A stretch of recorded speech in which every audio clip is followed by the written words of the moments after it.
Welcome to the Friday bonus episode of the Food Grower Podcast, where each Friday we will take you through 5 things.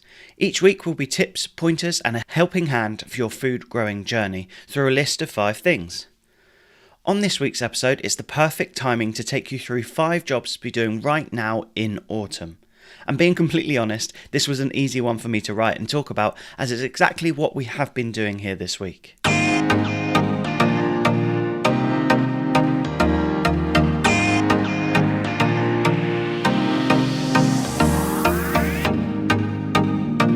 So number 1 on our list of 5 autumn jobs is planting garlic and broad beans. It's easy to get to the autumn and think, summer's done, winter's coming, I don't have to think about planting for a few months. But if you want to get ahead for next year, it's important to think again about that. Garlic, for example, requires a frost for the clove that you put in the ground to split and develop into the bulbs that you would then use. It takes that frost to develop, and so October is the perfect time to plant it. The growing spaces aren't too wet yet and the soil is still easy to prepare for that planting.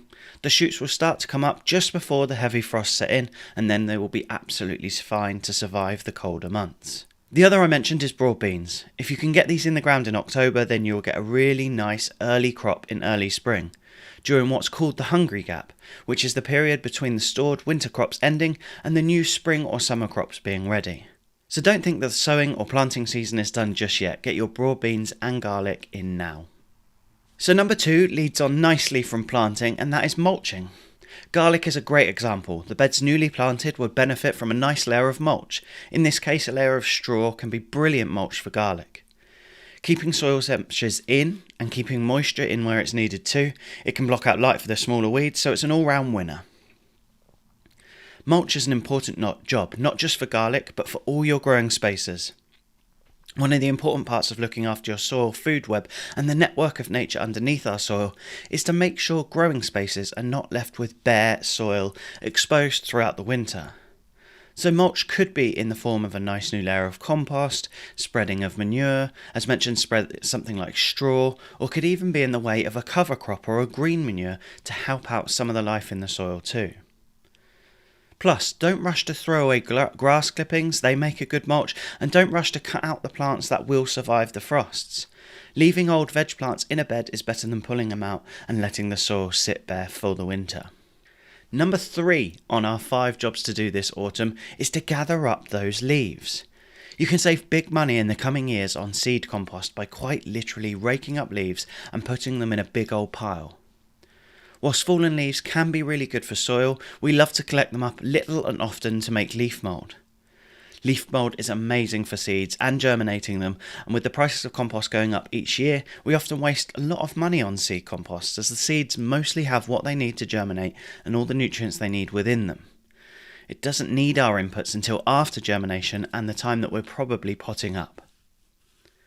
Collecting leaves and making leaf mould throughout the winter now won't necessarily give you enough time to prepare for leaf mould this coming spring, but making it a yearly task will give you a great supply for springs to come.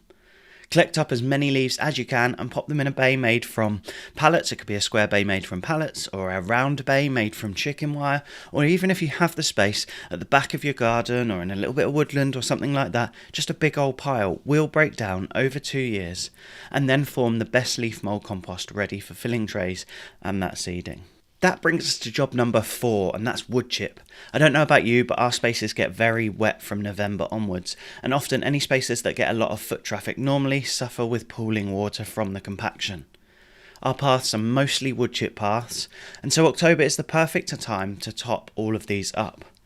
We like to get in touch with a local tree surgeon, see if they can drop excess woodchip off, and then top up all of these areas with another nice thick layer of woodchip, so that we can still walk around our growing spaces in wet winters and enjoy some wrapped up days in the winter garden.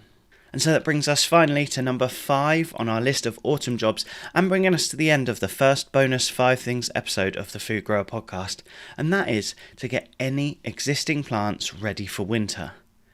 If there's anything in the ground still, then get some fleeces on it. Trim back any herb plants that require it and move any that don't like the colder months into the greenhouse or the polytunnel. Put any pots that are on the floor up on some pebbles or some pot feet to prevent the frost from damaging the pot and the plants. Pop away your hoses. that could get split by frost, and protect the exposed parts of pipes for your outdoor taps if they are exposed. Those plants that you do have in containers are likely to hate excess water and cold soils, so leaving those pots or containers on the ground with lots of cold rain coming in can upset plants throughout spring, so it's best to get them lifted up. These are really important jobs, but are definitely some nice pottering around jobs. Enjoy the last little bits of autumn sun before the woolly hat and gloves are needed every single day. Thanks for listening to this little bonus episode of the Food Grower Podcast. Each Friday, we will be providing you with the 5 Things bonus episode to give you helpful hints, tips and tools for your food growing journey. Thanks for listening. Catch up next week.